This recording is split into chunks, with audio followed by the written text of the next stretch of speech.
నమస్కారం. కృష్ణతేజ వార్తలకి స్వాగతం. ముందుగా వార్తల్లోని ముఖ్యాంశాలు. నేరాల నియంత్రణకు సమిష్టి కృషి అవసరం. రాష్ట్ర డీజీపీ రాముడు వెల్లడి. ముగిసిన అంతర్రాష్ట్ర ఉన్నత స్థాయి పోలీసు అధికారుల సమీక్ష. త్యాగరాజ ఆరాధనోత్సవాలను జయప్రదం చేయండి. కళాకారులకు, విద్యార్థులకు జేఈఓ పోలా భాస్కర్ పిలుపు. ఈ నెల 10న ఆరాధనోత్సవాలు. విద్యార్థులు విద్యతో పాటు క్రీడా స్ఫూర్తిని పెంచుకోవాలి. డాక్టర్ సుధారాణి పిలుపు. ఘనంగా ప్రారంభమైన ఎడిఫై క్రీడోత్సవాలు. చంద్రన్న కానుక సిద్ధం. శుక్రవారం నుండి నగరంలో అమలు. రేషన్ దుకాణాల్లో తెల్ల కార్డుదారులకు పంపిణీ చేయనున్న అధికారులు. మంత్రి బొజ్జల గోపాలకృష్ణారెడ్డికి పితృవియోగం. మాజీ ఎమ్మెల్యే బొజ్జల గంగి సుబ్బారెడ్డి ఇక లేరు. ఘన నివాళులర్పించిన టీటీడీ నేతలు. ఓం శక్తి భక్త బృందంచే రేణిగుంట పురవీధుల్లో ఆది పరాశక్తి ఊరేగింపు వైభవంగా జరిగింది. రేణిగుంట రైల్వే గేటు వద్ద ఉన్న ఓం శక్తి ఆలయంలో భక్తులు ఆది పరాశక్తికి ప్రత్యేక పూజలు నిర్వహించారు. పంచాలి నగర్లోని ఓ భక్తురాలి ఇంటి నుంచి అమ్మవారి త్రిశూలాన్ని ఊరేగింపుగా ఆలయానికి తీసుకొచ్చారు. అనంతరం మేల్ మలవత్తూర్ ఆది పరాశక్తి చిత్రపటానికి అశేష పుష్పాలంకరణ చేశారు. రైల్వే గేటు నుంచి ప్రధాన పురవీధుల్లో ఓం శక్తి భక్తులు వేపాకు చేత పట్టుకుని లయబద్ధంగా నృత్యాలు చేస్తూ, భజనలు చేస్తూ, శక్తినామ స్మరణలతో అర్ధరాత్రి వరకు వైభవంగా ఊరేగింపు నిర్వహించారు. అమ్మవారికి అడుగడుగునా భక్తులు కర్పూర నీరాజనాలు పలికారు. ఇరు రాష్ట్రాల పరస్పర సహకారంతో నేరాల నియంత్రణకు కట్టుదిట్టమైన భద్రతా చర్యలు చేపట్టనున్నట్లు Andhra Pradesh director general of police Jasti Venkatramudu తెలిపారు. శిల్పారామం వద్ద ఉన్న గ్రాండ్ రిడ్జ్ హోటల్లో గురువారం ఇంటర్ స్టేట్ పోలీస్ ఉన్నతాధికారుల సమావేశం ఏపీ డీజీపీ జేవీ రాముడు అధ్యక్షతన జరిగింది. అనంతరం ఏర్పాటు చేసిన మీడియా సమావేశంలో డీజీపీ జేవీ రాముడు మాట్లాడుతూ, కర్ణాటక, తమిళనాడు, ఆంధ్రప్రదేశ్లలోని పోలీస్ ఉన్నతాధికారులతో పలు విషయాలపై సుదీర్ఘంగా చర్చించడం జరిగిందన్నారు. నేరస్తులను పట్టుకోవడంలో పరస్పరం సహకారం చేసుకోవడం, ఎర్రచందనం స్మగ్లర్లను పూర్తిగా నియంత్రించడం, సంఘ విద్రోహక కార్యకలాపాలు, నాన్ బెయిలబుల్ కేసుల్లో నిందితులను పట్టుకోవడం వాటిపై ఆయా రాష్ట్రాల అధికారులతో సమీక్షించామన్నారు. ఇప్పటికే ఎర్రచందనం స్మగ్లింగ్కు పాల్పడుతూ పట్టుబడిన 50 మందిపై పీడీ యాక్ట్ కేసులు నమోదు చేయడం జరిగిందన్నారు. అలాగే మరో 40 మందిపై పీడీ యాక్ట్ కేసులు త్వరలో నమోదు చేయనున్నట్లు పేర్కొన్నారు. నేరస్తులను పట్టుకునేందుకు ఇప్పుడున్న చట్టాలు సరిపోతాయని, నేరస్తులను దేశంలో ఎక్కడున్నా వెళ్లి అరెస్టు చేయవచ్చునని చెప్పారు. ఈ 6 నెలల కాలంలో 3000 మందికి దాకా ఎర్రచందనం స్మగ్లర్లను అరెస్టు చేయడంతో పాటు 4-5 వేల వాహనాలను సీజ్ చేయడం జరిగిందని తెలిపారు. సముద్ర తీర ప్రాంతాలలో 3 అంచెల సెక్యూరిటీ విభాగాలు పనిచేస్తున్నాయని పేర్కొన్నారు. ఎర్రచందనం స్మగ్లర్ కొల్లా గంగిరెడ్డి, ఇతర స్మగ్లర్లకు పోలీసులు సహకరించినట్లు పోలీసుల విచారణలో తేలితే వారిపై కఠిన చర్యలు తీసుకుంటామని డీజీపీ రాముడు తెలిపారు. ఈ సమావేశంలో law and order additional DG R P Thakur, additional DG Anuradha, greyhounds additional DG N V Surendra Babu, Rayalaseema IG V V Venugopala Krishna, Guntur range IG Sunil Kumar, SIB DIG Srinivasa Rao, Anantapur range DIG Balakrishna, Chittoor, Tirupati urban ఎస్పీలు శ్రీనివాస్, గోపీనాథ్ జెట్టి, ఇతర పోలీసు అధికారులు పాల్గొన్నారు. రాత్రి వచ్చి ఒకసారి ఒక ట్రైబల్ విలేజ్ మీద పడి వాళ్ళు అక్కడ ఆ విలేజ్ లో అంతా చాలా పాపులర్ గా ఉన్న వ్యక్తిని 2-3 వ్యక్తులను కొట్టి ఒక మంచిగా సాధు లాంటి వాడిని వాళ్ళందరినీ చెప్పడం జరిగినప్పుడు ప్రజలంతా కూడా నార్మల్ గా ఫస్ట్ టైం మన హిస్టరీలోనే ఎప్పుడు ఫస్ట్ టైం ఇది రివోల్ట్ చేశారు. ఎవరు? ఈ ప్రజలే, ట్రైబల్సే రివోల్ట్ చేసి ఆ నక్సలైట్లు కూడా వాళ్ళు కొట్టడము, వాళ్ళు చనిపోవడము, తర్వాత వాళ్ళ దగ్గర వెపన్స్ కూడా AK-47 లాంటి వెపన్ లాక్కోవడం జరిగింది. రెడ్ స్టాండర్డ్స్ గురించి మాట్లాడాలంటే రెడ్ స్టాండర్డ్స్ బేసికలీ ఎవరి ప్రాబ్లం? మెయిన్లీ ఎవరి ప్రాబ్లం? వాళ్ళు అక్కడి నుంచి వాళ్ళు వస్తున్నట్టు కానీ, బట్ రెడ్ స్టాండర్డ్స్ ఉండేదంతా మన ఏరియాలో. రెడ్ స్టాండర్డ్స్, ఈ క్వాలిటీ, ఎక్స్పోర్ట్ క్వాలిటీ ఉన్న రెడ్ స్టాండర్డ్స్ ఎక్కడ ఒకవేళ ఎక్కడ పెంచినా కూడా ఈ క్వాలిటీ రాదు కదా. అందుకోసమే కదా మన రెడ్ స్టాండర్డ్స్ అంత వాల్యూ ఉంది. కాబట్టి మన రెడ్ స్టాండర్డ్స్ మనం మీరు చూసారు. ఈ రెడ్ స్టాండర్డ్స్ ఇంతకుముందు మీకు అర్థమయ్యే ఉంటుంది. ఈ రెడ్ స్టాండర్డ్స్ ఇంతకుముందు ఎంత వేస్ట్ అయిపోయిందో, ఎంత వాల్యుబుల్ న్యాచురల్ రిసోర్స్, మన రేర్ రిసోర్స్ మన స్టేట్ లోను, అదే మన సింహాచలం ఫారెస్ట్ లో దొరికేది మాత్రమే అటువంటి ఇంత మంచి రిసోర్స్ ఎంత వేస్ట్ అయిపోయిందో మీకు అర్థమైంది. తిరుపతి నగరవాసులకు శుక్రవారం నుంచి చంద్రన్న కానుకను అందించనున్నామని ప్రాంతీయ పౌర సరఫరాల శాఖ అధికారి వంశీధర్ పేర్కొన్నారు. కొత్తగా ఏర్పడిన ఆంధ్ర రాష్ట్రంలో మొదటిసారిగా జరిగే సంక్రాంతి పండుగ కావడంతో పేదలు పస్తులు లేకుండా సంతృప్తిగా పండుగను జరుపుకోవాలన్న లక్ష్యంతో రాష్ట్ర ప్రభుత్వం కొత్తగా చంద్రన్న కానుకను ప్రజలకు అందిస్తున్నారు. 7 రకాల సరుకులను ఉచితంగా ఒక బ్యాగ్లో వేసి కిట్ లాగా తయారు చేసి ప్రతి తెల్ల కార్డుదారునికి రేషన్ డీలర్లు అందిస్తారు. అందుకు సంబంధించి నిత్యావసర సరుకుల ప్యాకింగ్ను గురువారం సిద్ధం చేశారు. శుక్రవారం నుంచి తిరుపతిలోని రేషన్ షాపుల ద్వారా తెల్ల కార్డుదారులకు ఉచితంగా పంపిణీ చేస్తామని తిరుపతి డివిజన్ ఏఎస్ఓ వంశీధర్ పేర్కొన్నారు. ప్రభుత్వం వారు చంద్రన్న సంక్రాంతి కానుకగా మనకు 6 వస్తువులు ఉచితంగా పంపిణీ చేయడం జరుగుతుందండి. దీనికి గాను మన తిరుపతి పట్టణంకి మనం కందిపప్పు, అలాగే శనగలు మరియు బెల్లం ఇక్కడ మనం 1 kg చొప్పున ప్యాక్ చేయడం జరుగుతుంది. ఇవన్నీ ప్యాక్ చేసి ఈరోజు సాయంత్రం షాపులకు చేర్చడం జరుగుతుందండి. రేపు పొద్దున్న నుంచి మనం డిస్ట్రిబ్యూషన్ స్టార్ట్ చేసుకోవాలనుకుంటున్నాం. అది మనం ఎలాగ రూట్ ప్లాన్ అనేది డిజైన్ చేసుకొని దాన్ని బట్టి మీకు మీ డీలర్లు ఏ రోజు రావాలి, ఎంత సరుకు తీసుకెళ్ళాలి అనేది చెప్తారండి. అక్కడికి వచ్చి తీసుకెళ్ళాలి. ఎస్వి మ్యూజిక్ కళాశాల ఆధ్వర్యంలో తొలిసారిగా ప్రతిష్టాత్మకంగా త్యాగరాజ ఆరాధన కార్యక్రమాన్ని నిర్వహిస్తున్నట్లు టీటీడీ జేఈఓ పోలా భాస్కర్ పేర్కొన్నారు. తిరుపతిలోని శ్వేతభవన్లో గురువారం జరిగిన విలేకరుల సమావేశంలో టీటీడీ జేఈఓ భాస్కర్ మాట్లాడుతూ ఎస్వి మ్యూజిక్ కళాశాల ఆధ్వర్యంలో ఈ నెల 10వ తేదీన త్యాగరాజ ఆరాధనోత్సవాన్ని నిర్వహిస్తున్నట్లు పేర్కొన్నారు. మ్యూజిక్ కళాశాల విద్యార్థులతో 10వ తేదీన ఉదయం నగరంలో త్యాగరాజ స్వామి కాంస్య విగ్రహాన్ని కళాశాల ప్రాంగణంలో ఏర్పాటు చేయడం జరుగుతుందని తెలిపారు. అలాగే 10వ తేదీన ఉదయం నగరంలో త్యాగరాజ సంకీర్తన ఆరాధనోత్సవాలు జరుగుతాయని తెలిపారు. అలాగే అదే రోజున మహతిలో త్యాగరాజ కీర్తనల సామూహికంగా కీర్తనలను ఆలాపించడం జరుగుతుందని తెలిపారు. ఈ కార్యక్రమంలో సంగీత ప్రియులు, కళాకారులు, విద్యార్థులు పాల్గొని త్యాగరాజ ఆరాధనోత్సవాలను జయప్రదం చేయాలని కోరారు. ఈ సమావేశంలో పిఆర్ఓ రవి, ప్రిన్సిపల్ ప్రభావతి తదితరులు పాల్గొన్నారు. వయసు రీత్యా, ఆరోగ్యరీత్యా ఇక సంగీత కార్యక్రమాలని చేయలేని పరిస్థితుల్లో ఉన్నటువంటి పెద్దవారిని కూడా పిలిపించి ఒక 3 రోజుల పాటు కానీ 5 రోజుల పాటు కానీ ఆ సంఖ్యను బట్టి మహతిలో ఒక సాంప్రదాయ సంగీత సమ్మేళనంలాగా చేసి వాళ్ళందరినీ సన్మానించి గౌరవించి టీటీడీ తరఫున వర్ధమానంగా ఎవరైతే బాగా ఖ్యాతి గడించి ఈ కళలను ప్రదర్శిస్తున్నారో వారి ద్వారా కూడా కొన్ని కార్యక్రమాలు కూడా ఏర్పాటు చేసి టీటీడీ ఆధ్వర్యంలో శ్రీవారి ఆలయంతో సహా అన్ని ఆలయాల్లో జరిగే అన్ని కైంకర్యాలకి 1500 ఈవెంట్స్ అవసరమై ఉన్నాయి. అంటే 1500 మంది కళాకారులు సంవత్సరంలో సేవలు ఇస్తున్నారు. హోలిస్టిక్గా ప్లాన్ చేస్తూ ఈ కళారూపాలకి ఉత్తేజాన్ని ఇవ్వడానికి టీటీడీ పనిచేస్తుందని చెప్పి సందర్భంగా తెలియజేస్తూ విద్యార్థులు క్రమశిక్షణతో కూడిన విద్యను అలవర్చుకోవాలని శ్రీ సాయిసుధా హాస్పిటల్ అధినేత్రి, తెలుగుదేశం పార్టీ వైద్య ఆరోగ్య విభాగం జిల్లా అధ్యక్షురాలు డాక్టర్ ఆలపల్లి సుధారాణి తెలిపారు.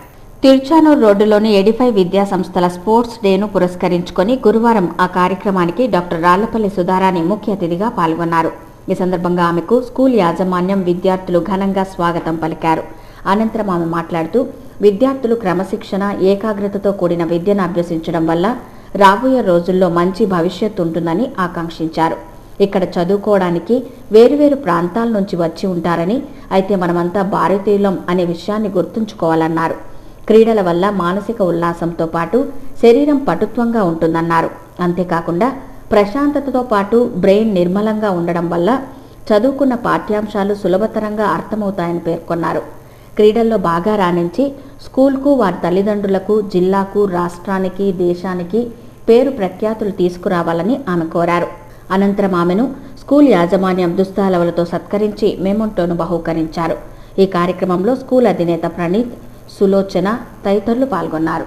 Today, while hoisting the flag, I once again thank them for giving the opportunity. So just remember that flag, see, which is being hoisted high in the sky, that definitely that sort of patriotism should be there in all of you, whatever tomorrow you might become. Just never forget your school, your teachers, the discipline which they have taught you. Only a healthy person can achieve whatever his ambition is life. So it always says a healthy body will have a healthy mind.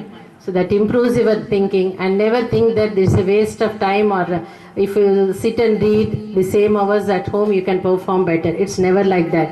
See, always this improves sports, whatever. It's a sort of exercise. It improves your concentration, memory, and above all In life also, always you won't be facing success. Sometimes you have to accept failures also. So that's the greatness in sports. SVIMS bird ఆసుపత్రుల వెనుకవైపు ఉన్న అటవీ ప్రాంతంలో చిరుత పులి దూడను కుక్కను చంపి తినడంతో స్థానికులు భయాందోళనకు గురయ్యారు. స్విమ్స్ బర్డ్ ఆసుపత్రుల వెనుక వైపునున్న అటవీ ప్రాంతంలో బుధవారం పగటిపూట చిరుతపులి సంచరించిన ఆనవాలు స్పష్టంగా కనపడుతున్నాయని స్థానికులు చెబుతున్నారు.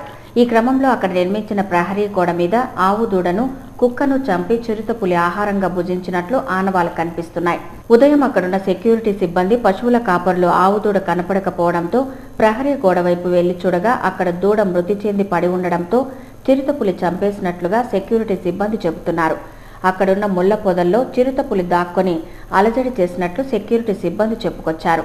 స్విమ్స్ ఆసుపత్రి, బర్డ్ ఆసుపత్రి వెనుక వైపున ఒక పక్క వేదిక్ యూనివర్సిటీ, మరొక పక్క భారతీయ విద్యాభవన్ స్కూల్ ఉండడంతో ప్రతిరోజు వందలాది మంది విద్యార్థులు, అధ్యాపకులు అటువైపు వెళ్తూ ఉంటారు. అంతేకాకుండా అక్కడే శ్రీ పద్మావతి మెడికల్ కళాశాల భవనాల నిర్మాణపు పనులు కూడా జరుగుతున్నాయి. దీంతో అక్కడ రేయింబౌల్లో కూలీలు గుడారాలు వేసుకొని పనులు చేసుకుంటూ ఉంటారు. చిరుతపులి సంచరించినట్లు తెలియడంతో అక్కడున్న సెక్యూరిటీ సిబ్బంది రాత్రి పగటిపూట విధులు నిర్వర్తించాలంటే భయంగా ఉందని ఆవేదన వ్యక్తం చేస్తున్నారు. జనసంచారం సమయంలో చిరుతపులి సంచరించినట్లు అయితే ప్రాణ నష్టం జరిగినట్లేనని స్థానికులు చెబుతున్నారు. విషయాన్ని జూ పార్క్, ఫారెస్ట్ అధికారుల దృష్టికి తీసుకెళ్లినట్లు సెక్యూరిటీ సిబ్బంది చెబుతున్నారు. అంతేకాకుండా ఫారెస్ట్ అధికారులు మాత్రం త్వరలో ఆ ప్రాంతంలో బోను ఏర్పాటు చేస్తామని చెప్పినట్లు పేర్కొన్నారు. 8:15కి మేము బ్యాక్ సైడ్ ఉంటే పులి అక్కడ సంచరి కానీ మాకు తెలియదు, ఆ పొదలో ఉండింది. మళ్ళీ చెప్పినారు అది పులే ఉంటుందని, అంతవరకు తెలుసు. మార్నింగ్ వచ్చి చూసి అందరికి ఇంటికి మన ఆవులు కాసేవాళ్ళు వాళ్ళు దూడ కోసం వచ్చినారు. వాళ్ళు మేము చెప్పినప్పుడు ఆ దూడ నీటి జరిగినామయ్యా, అది తల్లి వచ్చింది కానీ బిడ్డ రాలేదంటే అన్న మా చంపేస్తున్నా పులి అంటే అప్పుడు వచ్చినాం అందరూ పరిగెత్తి. మేము చూడాలి సార్, చీకట్లో ఉండింది కానీ నిన్న వచ్చింది కానీ మేము చూడాలి, అబ్జర్వ్ చేయాలి. ఇక్కడ bird hospital side back side, రొయ్య హాస్పిటల్ గోడ సైడు ఈ మనకు పులి వచ్చింది రాత్రి. మనకు ఒక దూడని ఒక కుక్కని చంపేసినది రాత్రి. ఇక్కడ మేము చాలా నైట్ డ్యూటీలు అవి చేస్తూ ఉంటాం, నైట్ ఇక్కడ ఉంటాం మేము. మాకు చాలా ఇబ్బందిగా ఉంది. ఇక్కడ భారతీయ విద్యాభవన్ స్కూల్ కూడా ఉంది దగ్గరే పక్కన, పిల్లలు వాళ్ళు ఉంటారు. ఒక పద్మావతి మెడికల్ కాలేజ్ కొత్తది జరుపుతున్నారు ఫౌండేషన్, అక్కడ వాళ్ళు కూలీలు వాళ్ళు కూడా ఉంటున్నారు అనమాట. నైట్ పూట గుడిసెల్లో ఉంటున్నారు వాళ్ళు సెంట్రీ వర్క్ అవి ఇవి చేసుకుంటా ఇటు తిరుగుతూనే ఉంటారు నైట్ పూట. నైట్ అంతా ఉంటారు. మనుషులకి చాలా ఇబ్బంది అయిపోతుంది. జీవితానికి ఆంగ్ల సాహిత్యం అద్దం లాంటిదని ప్రొఫెసర్ షీలా స్వరూపారాణి తెలిపారు. శ్రీ పద్మావతి మహిళా విశ్వవిద్యాలయం ఇంగ్లీష్ విభాగం ఆధ్వర్యంలో జరిగిన 2 రోజుల సదస్సు గురువారంతో ముగిసింది. సమకాలీన ఆంగ్ల సాహిత్యంలో విమర్శనాత్మక దృక్పథాలు అనే అంశంపై సదస్సు జరిగింది. ఈ సదస్సులో పలువురు ప్రొఫెసర్లు, అధ్యాపకులు పలు అంశాలపై సుదీర్ఘంగా చర్చించారు. మాజీ వైస్ ఛాన్సలర్ వీణా నోబుల్ దాస్, ప్రొఫెసర్ అశోకారాణి, ఓబుల్ రెడ్డి, సుకుమార్లు పాల్గొన్నారు. అనంతరం పలువురు ప్రొఫెసర్లు, అధ్యాపకులను సన్మానించినట్లు సెమినార్ కన్వీనర్లు షీలా స్వరూపారాణి, వైఎస్ శారద తెలిపారు. ప్రతి విద్యార్థి విద్యతో పాటు సమాజ ధర్మాన్ని ప్రతిబింబించే నానుడులను నేర్చుకోవాలని మాజీ ప్రిన్సిపల్ స్వరాజ్యలక్ష్మి పేర్కొన్నారు. తిరుపతి భవానీనగర్లో గల గేట్ విద్యా సంస్థలో ఈనాటి నానుడులు పుస్తకావిష్కరణ కార్యక్రమం గురువారం జరిగింది. ఈ కార్యక్రమానికి ఎస్పీడబ్ల్యూ కళాశాల మాజీ ప్రిన్సిపల్ స్వరాజ్యలక్ష్మి ముఖ్య అతిథిగా పాల్గొనగా తెలుగు భాషోద్యమ సమితి నాయకురాలు శ్రీదేవి పాల్గొని పుస్తకాన్ని ఆవిష్కరించారు. నేటి సమాజంలోని యువతీ యువకులకు సమాజ ధర్మాన్ని తెలిపే నానుడులు చాలా అవసరమని పేర్కొన్నారు. ప్రతి విద్యార్థి విధిగా నానుడులను నేర్చుకోవాలని కోరారు. ఈ కార్యక్రమంలో గేట్ విద్యా సంస్థల కరెస్పాండెంట్ కూడా పాల్గొన్నారు. శ్రీకాళహస్తి నియోజకవర్గ మాజీ శాసనసభ్యులు బొజ్జల గంగి సుబ్బారెడ్డి ఇక లేరు. ఈయన 1962లో స్వతంత్ర అభ్యర్థిగా శ్రీకాళహస్తి నుండి ఎమ్మెల్యేగా ఎన్నికయ్యారు. ఊరందూరులోని స్వగృహంలో ఆయన తుది శ్వాస విడిచారు. బొజ్జల గంగి సుబ్బారెడ్డి ఒక సామాన్య రైతు కుటుంబంలో 1920 మే 14న జన్మించారు. కొంతకాలం కాంగ్రెస్ పార్టీలో పనిచేశారు. రాజకీయంగా సమర్థవంతమైన నాయకుడిగా జనాదరణ పొందారు. ఈయనకు 2 కుమారులు. పెద్ద కొడుకు ప్రస్తుత రాష్ట్ర అటవీ శాఖ మంత్రిగా పనిచేస్తున్న బొజ్జల గోపాలకృష్ణారెడ్డి, 2వ కుమారుడు పారిశ్రామికవేత్త. 95 సంవత్సరాల వయసు గల గంగి సుబ్రహ్మణ్యం రెడ్డి బుధవారం రాత్రి మృతి చెందారు. గురువారం మాజీ ఎమ్మెల్యే పార్థివ దేహానికి పలువురు రాజకీయ ప్రముఖులు, నాయకులు, స్నేహితులు, బంధువులు ఘన నివాళులర్పించారు.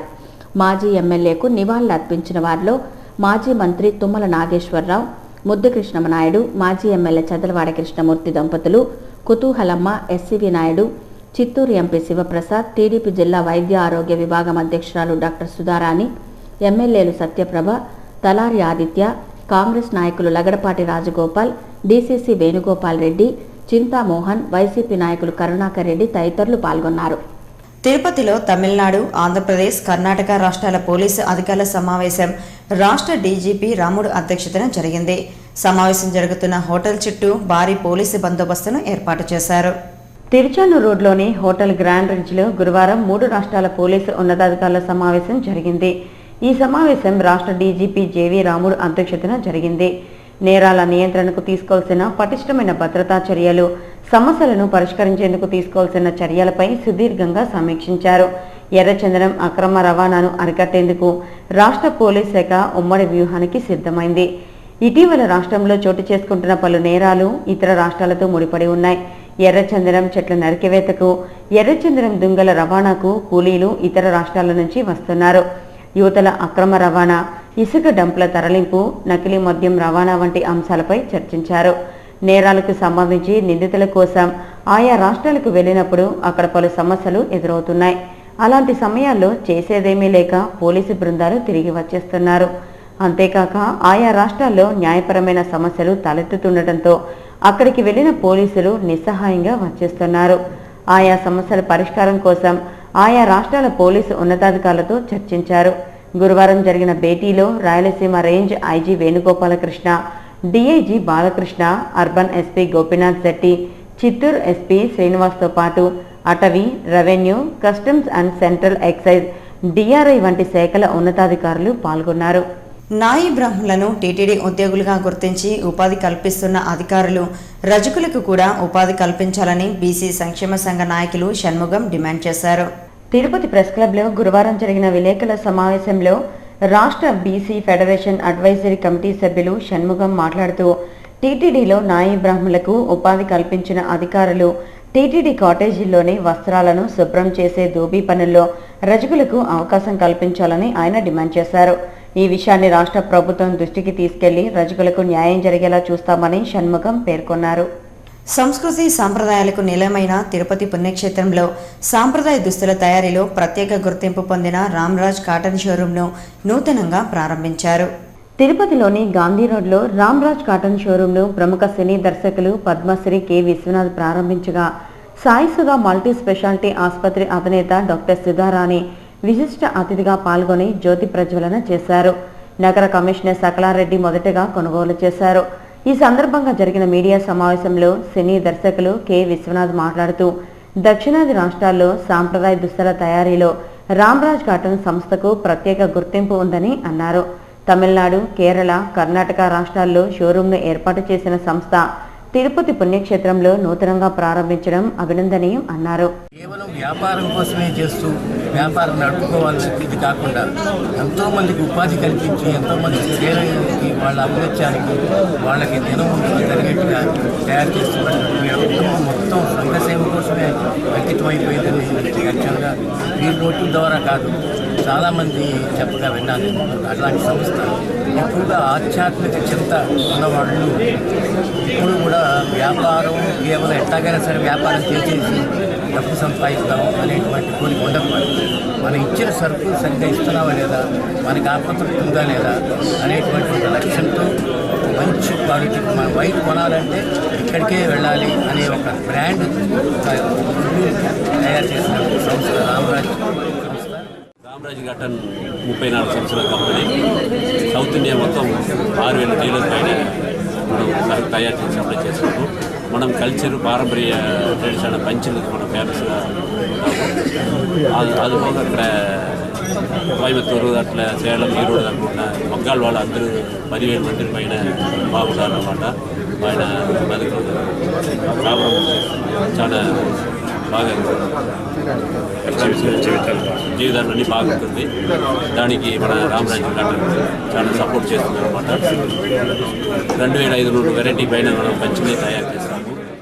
అలాగే దేశీయ సాంప్రదాయ దుస్తుల తయారీలో తనదైన గుర్తింపు పొందిన రామ్రాజ్ కాటన్ సంస్థ సంస్కృతి సాంప్రదాయాలకు నిలయమైన శ్రీవారి పాదాల చెంత నూతన షోరూంను ఏర్పాటు చేయటం శుభపరిణామమని సాయి సుధా మల్టీ స్పెషాలిటీ ఆసుపత్రి అధినేత్రి డాక్టర్ సుధారాణి అన్నారు. సామాన్యులకు అందుబాటులో ఉండేలా వస్త్ర దుకాణాన్ని ఏర్పాటు చేయటం హర్షణీయమన్నారు. సంస్థ మరింత పురోభివృద్ధి చెందాలని డాక్టర్ సుధారాణి ఆకాంక్షించారు. ఈ కార్యక్రమంలో నగర కమిషనర్ సకలారెడ్డి, సంస్థ యజమాని నాగరాజులు, ఛాంబర్ ఆఫ్ కామర్స్ నాయకులు బాలాజీ, వేణుగోపాల్ పాల్గొన్నారు. కాంప్లెక్స్ ప్రారంభం కావడం వారికి మనస్ఫూర్తిగా శుభాకాంక్షలు తెలియజేస్తున్నాము. ముఖ్యంగా ఈ సంస్థకు ఇంత మంచి పేరు రావడానికి కారణం వాళ్ళకంటూ వాళ్ళలో ఉన్న ఒక క్రమశిక్షణ, మంచి నాణ్యతతో పాటు ఒక ఖచ్చితమైన ధరలు కూడా వాళ్ళు అందరూ కూడా అందుబాటులోకి తీసుకొచ్చారు. ముఖ్యంగా ఇంటి దగ్గరే వ్యాపారం చేసుకునే మహిళలు కూడా చాలామందికి వాళ్ళు హోల్సేల్ రేట్లోనే కూడా బట్టలు ఇస్తున్నారు. ఒకవైపు మన సాంప్రదాయాల్ని కాపాడుతూ అందరికీ కూడా సామాన్యులు కూడా అందుబాటులో ఉండేందుకు ఒక మంచి నాణ్యత గల వస్త్రాలను మన తిరుపతిలో ఇంత మంచి షోరూమ్ ప్రారంభం కావడం, అది మన తిరుమల లాంటి ప్రదేశము అందరికీ కూడా చాలా సంతోషమైన విషయం. కాంగ్రెస్ ప్రభుత్వం చేపట్టిన దళిత వ్యతిరేక విధానాలను రద్దు చేయాలని మాల మహానాడు సంఘ నాయకులు డిమాండ్ చేశారు. తిరుపతి ప్రెస్ క్లబ్లో గురువారం జరిగిన విలేకరుల సమావేశంలో మాల మహానాడు నాయకులు మాట్లాడుతూ ఎస్సీ, ఎస్టీలకు ప్రభుత్వం ఇచ్చే ఎస్సీ కార్పొరేషన్లలో నిధులు మంజూరు చేయడానికి ప్రభుత్వం నియమించిన పర్యవేక్షణ కమిటీలో ఇతర కులస్తులను సభ్యులుగా నియమించడాన్ని మాల మహానాడు సంఘం నాయకులు తప్పుపట్టారు. అనర్హులకు అవకాశం కల్పిస్తూ దళితులపై అగ్రవర్ణాల పెత్తనం పెరిగిందని ఆరోపించారు. దీన్ని గుర్తించి కాంగ్రెస్ పాలనలో దళితులకు వ్యతిరేకంగా అమలు చేసిన కార్యక్రమాన్ని రద్దు చేయాలని ఈ సందర్భంగా డిమాండ్ చేశారు. ఈ సమావేశంలో మాల మహానాడు సంఘ నాయకులు చెంగయ్య, సురేష్, పవన్ కుమార్, నారాయణ తదితరులు పాల్గొన్నారు. చిత్తూరు డీసీసీబీ చైర్మన్తో పాటు డీసీఓ, సీఈఓలు అవినీతి అక్రమాలకు పాల్పడుతున్నారని మాజీ వైస్ చైర్మన్ సుధాకర్ రెడ్డి ఆరోపించారు. జిల్లా సహకార బ్యాంకు చైర్మన్గా పనిచేస్తున్న అమాస రాజశేఖర్ రెడ్డి జిల్లా కేంద్రంలో నూతనంగా నిర్మించే భవన నిర్మాణాలకు కనీసం టెండర్లు లేకుండా నామినేటెడ్ ప్రకారం టెండర్లు ఇచ్చి లక్షలాది రూపాయలు కాజేశారని ఆరోపించారు. ఇటు కట్టుబడులకు రుణాలు మంజూరు చేసి అక్రమాలకు పాల్పడ్డారని అన్నారు. అవినీతి అక్రమాలను ప్రశ్నించినందుకే తనపై అసత్య ఆరోపణలు చేశారని సహకార బ్యాంక్ మాజీ వైస్ చైర్మన్ సుధాకర్ రెడ్డి పేర్కొన్నారు. ఇవన్నీ ప్రశ్నించినందుకు ఇవే కాదు, ఇంకా చాలా ఉన్నాయి. ఇటువంటివి వీటన్నిటిపైన సమగ్ర విచారణ జరిపి నీ అవినీతి చిట్టా మొత్తం నేను ఈ పత్రికా ముఖంగా తెలుపుతున్నాను. ఇవే కాకుండా సిటీ రూపంలో కూడా మీ అందరికీ రాష్ట్ర ముఖ్యమంత్రి గారు, రాష్ట్ర కోఆపరేటివ్ మినిస్టర్ గారు సమగ్ర విచారణ జరిపి న్యాయాలు విచారించి ఏ ఒక్కరు తప్పు చేస్తున్నా, నేను తప్పు చేస్తున్నా నిర్దాక్షిణ్యంగా శిక్షించి ఈ సంస్థని కాపాడి డీసీసీబీని కాపాడాలని నేను కోరుకుంటున్నాను. వర్ణ వ్యవస్థకు వ్యతిరేకంగా అనేక పోరాటాలు చేసిన మహనీయుడు గౌతమ బుద్ధుడని ఎస్వి మెడికల్ కళాశాల ప్రొఫెసర్ డాక్టర్ సుధాకర్ బాబు తెలిపారు. తిరుపతి ప్రెస్ క్లబ్లో గురువారం ఏర్పాటు చేసిన విలేకరుల సమావేశంలో డాక్టర్ సుధాకర్ బాబు మాట్లాడుతూ గౌతమ బుద్ధుడు క్రీస్తు శకం 563వ సంవత్సరం జన్మించారని, దేశంలోనే కాకుండా జపాన్, చైనా వంటి దేశాల్లో బుద్ధుడు పంచశీల, అష్టాంగ మార్గం వంటి వాటిలో ఆయా దేశాలు ఆయన్ను ఆదర్శంగా తీసుకొని అభివృద్ధి సాధించాయన్నారు. ప్రపంచంలో 193 దేశాలు ఉండగా అభివృద్ధి చెందిన వాటిలో భారతదేశ స్థానం 138వ స్థానంలో ఉందన్నారు. బుద్ధుడి బోధనలను వెలుగులోకి తీసుకొని రావాల్సిన అవసరం ఎంతైనా ఉందన్నారు. మంచి సమాజం కోసం ప్రతి ఒక్కరూ పాటుపడాలని ఆయన కోరారు.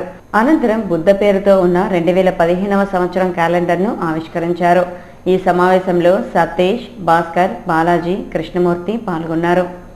దళితుల ఆశాజ్యోతి, పేద, బడుగు, బలహీన వర్గాల ప్రజల గుండెల్లో చిరస్థాయిగా నిలిచిపోయిన మాజీ కేంద్ర మంత్రి స్వర్గీయ గడ్డం వెంకటస్వామి సంస్మరణ సభకు ప్రతి ఒక్కరూ హాజరై విజయవంతం చేయాలని ఎస్సీ ఎస్టీ మైనార్టీ సంఘం నేత మధు కోరారు. తిరుపతి ప్రెస్ క్లబ్లో గురువారం ఏర్పాటు చేసిన విలేకరుల సమావేశంలో మధు, విజయ్ కుమార్, శంకరయ్యలు మాట్లాడుతూ ఈ నెల 11వ తేదీన బాలాజీ కాలనీలోని లక్ష్మీనారాయణ కళ్యాణ మండపంలో మాజీ కేంద్ర మంత్రి స్వర్గీయ గడ్డం వెంకటస్వామి కాకా సంస్మరణ సభ జరుగుతుందన్నారు.